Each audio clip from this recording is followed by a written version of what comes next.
Bom dia, meus amados irmãos, a graça e a paz do nosso bondoso Deus, o amor do nosso Senhor e Salvador Jesus Cristo, possa sempre em nós nos fazer crescer no conhecimento e na sua graça maravilhosa, para que compartilhemos com as pessoas todo esse conhecimento, todo esse amor que há na palavra de Deus, que transforma o homem e o prepara para o reino de Deus, para a vida eterna.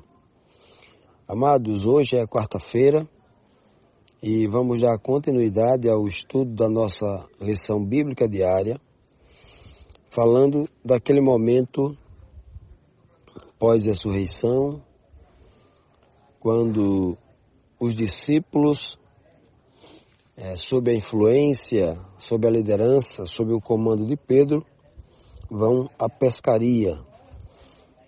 E, mais uma vez, uma pescaria infrutífera, frustrada, de uma noite inteira de trabalho, sem nenhum resultado. Retornam pela manhã cedo, com os barcos vazios, sem nenhum peixe para se alimentar. E então Jesus, já num corpo transformado,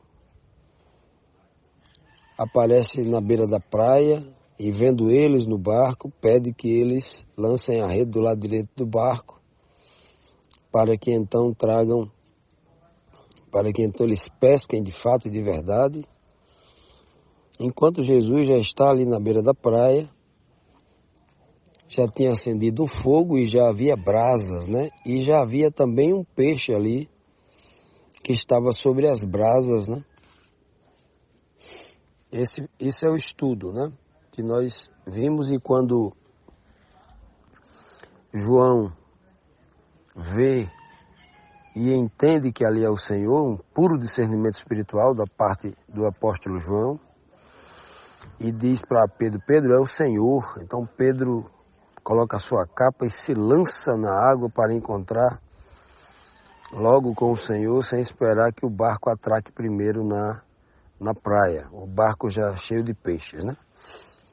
Então, dando continuidade a esse cenário, né, para entendermos que mensagem poderosa tem a palavra de Deus para nós, vamos aqui à sétima pergunta, que diz assim: para quem deveriam ser conduzidos os peixes apanhados pelos discípulos? Para quem, né? Como é que o texto de João 21, versículo 10 diz? Disse-lhe Jesus: trazei dos peixes que agora apanhastes. Ora, Jesus não estava com aquele fogo aceso, com aquelas brasas vivas, e um peixe apenas sobre aquelas brasas,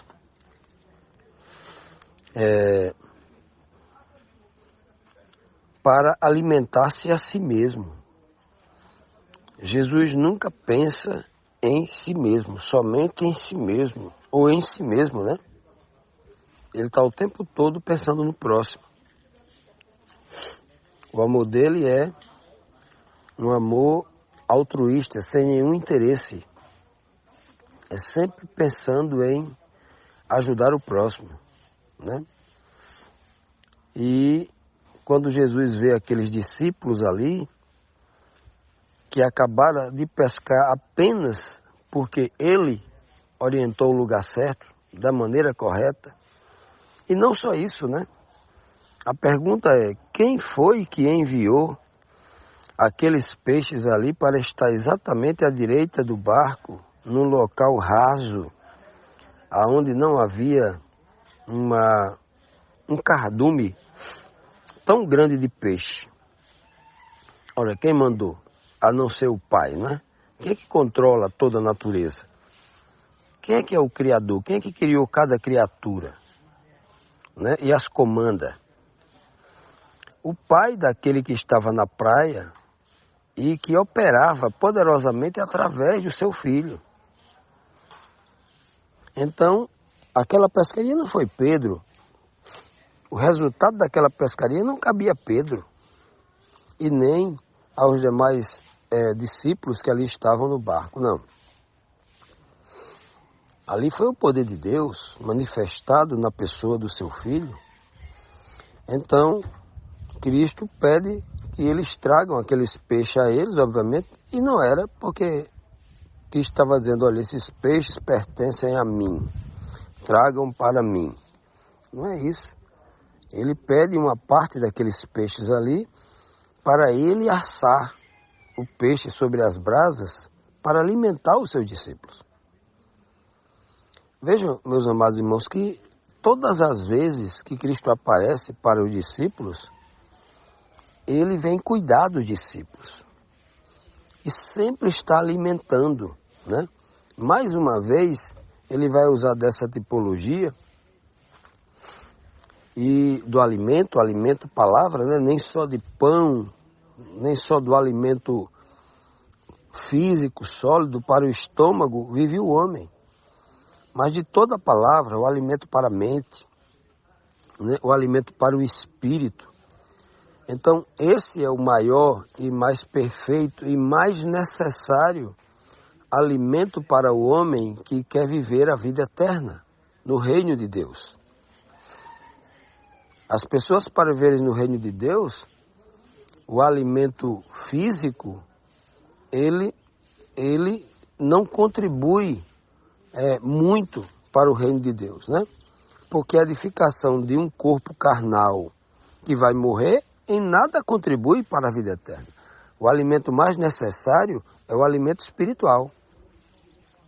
E ali é uma tipologia. Cristo está dizendo assim como mestre, olha, eu vivo, eu me dedico o tempo todo para que vocês recebam o melhor alimento. Um alimento nas brasas do Espírito, né? Um peixe, né?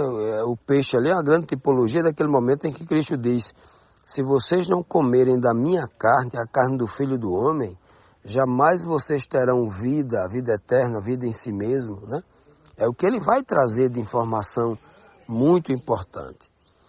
E quando ele pede mais peixes ali, porque pertence a ele de fato e de verdade, né? Tudo foi feito para ele, através dele.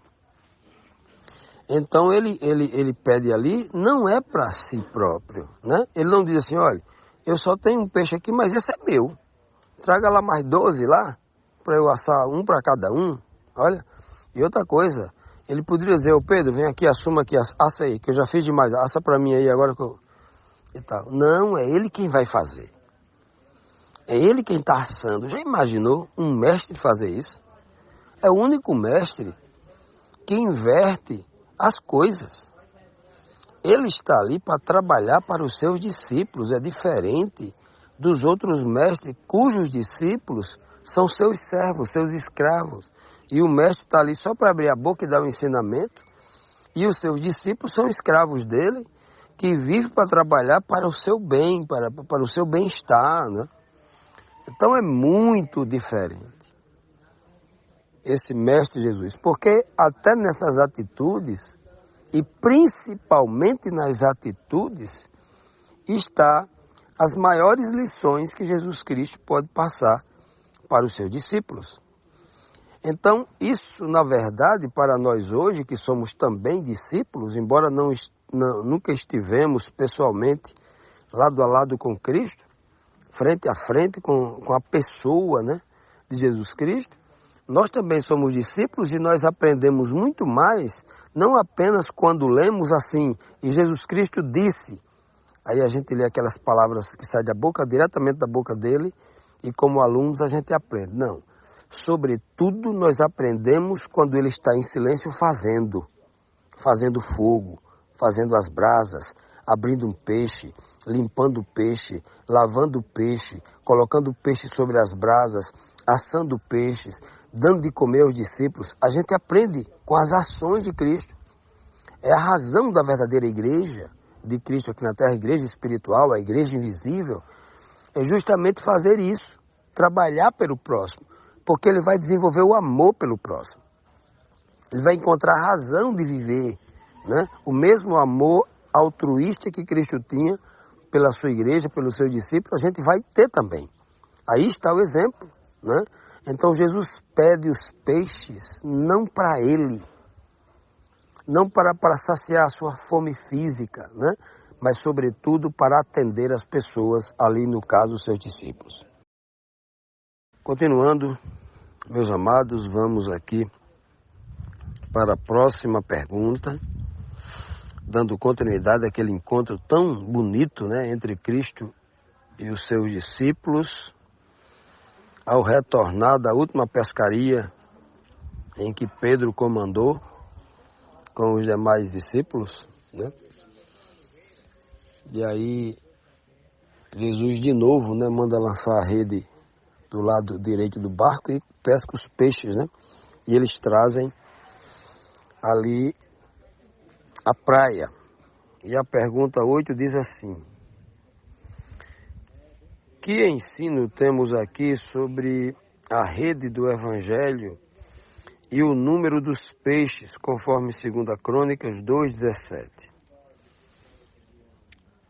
Vamos aqui para o texto de João 21:11, que diz assim: Simão Pedro subiu e puxou a rede para a terra, cheia de 153 grandes peixes, e sendo tantos, não se rompeu a rede. Amados, já imaginou você pegar peixe grande? Porque não era fácil você pegar peixes grandes num local onde muita gente pescava. Eram muitos vilarejos ao redor do Mar da Galileia, né?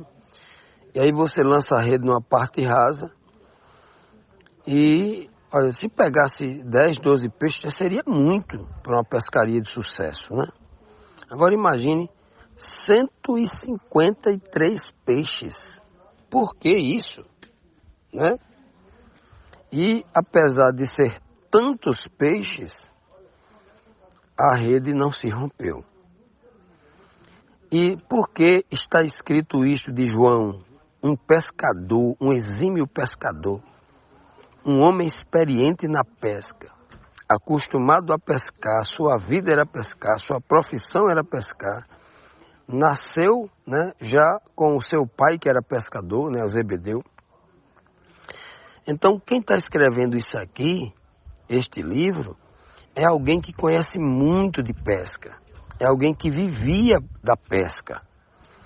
E quando João diz assim, olha, era 153 peixes e a rede não se rompeu, porque com muito menos aquelas redes de antigamente, sem nenhuma tecnologia, não tinha a resistência das redes de nylon que nós temos hoje, de alta resistência, de grande tecnologia, né? Muitas vezes redes feitas de lã, de ovelhas, né?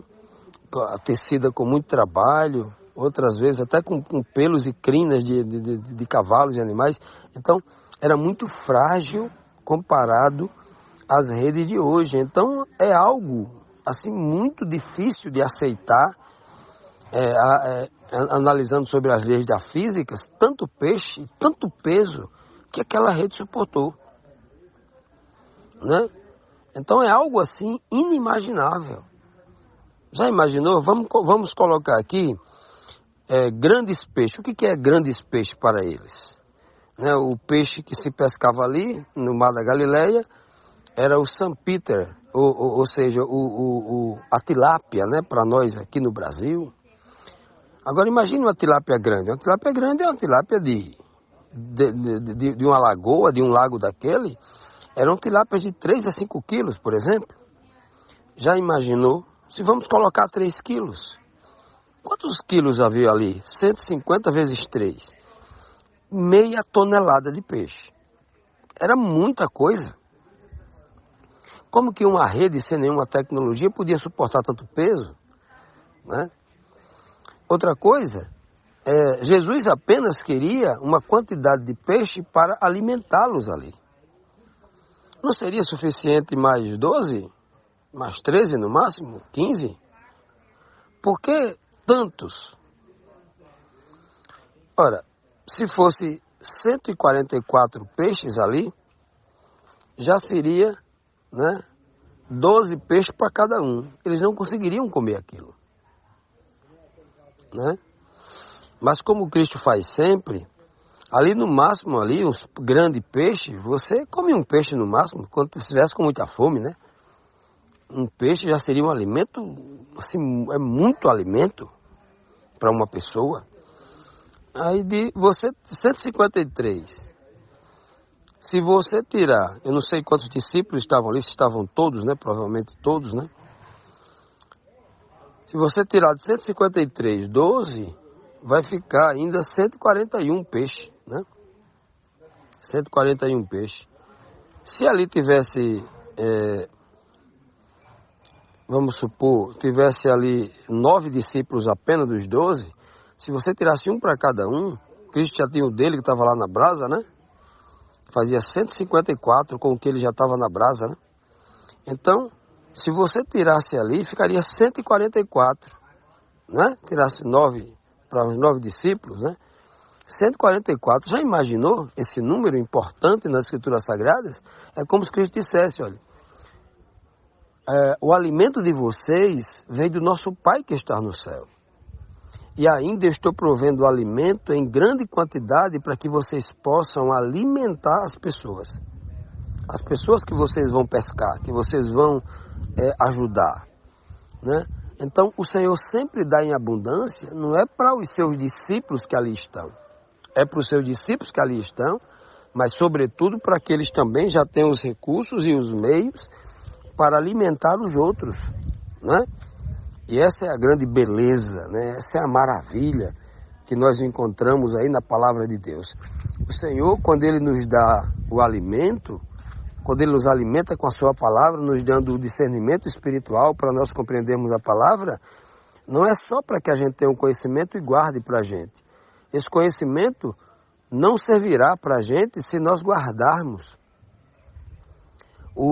Esse conhecimento, ele só vai ter um resultado, um fruto poderoso em nossa vida, se porventura nós, ao nos alimentarmos, também alimentarmos os outros. Lembremos que na multiplicação lá dos pães, depois que eles alimentaram uma multidão, ainda sobrou 12 cestos cheios de cada um dos discípulos. O Senhor estava dizendo, olha, preste atenção, o alimento da palavra é assim, quanto mais você dá, mais você está cheio. Quanto mais você retém o pão, mais o vaso vai ficar vazio. Quanto mais você dá, mais o vaso fica cheio. O conhecimento é o único que quando ele sai de você, não deixa você vazio. Ele aumenta ainda mais esse conhecimento em você. Então é isso que o Senhor está fazendo, dando pão em abundância, dando alimento em abundância. Nesse caso, o peixe, criaturas vivas que foram tiradas das águas turbulentas, né, salvos para o reino de Deus. Que o Senhor nos dê, né, continue nos dando, e nós tenhamos esse discernimento, essa disponibilidade, né, não só de estar buscando o alimento para a gente, mas sobretudo para compartilhar o alimento com as pessoas, para que tenhamos sempre em abundância e vejamos as pessoas, né, completamente saciadas pelo verdadeiro alimento que vem da parte de Deus, a sua palavra.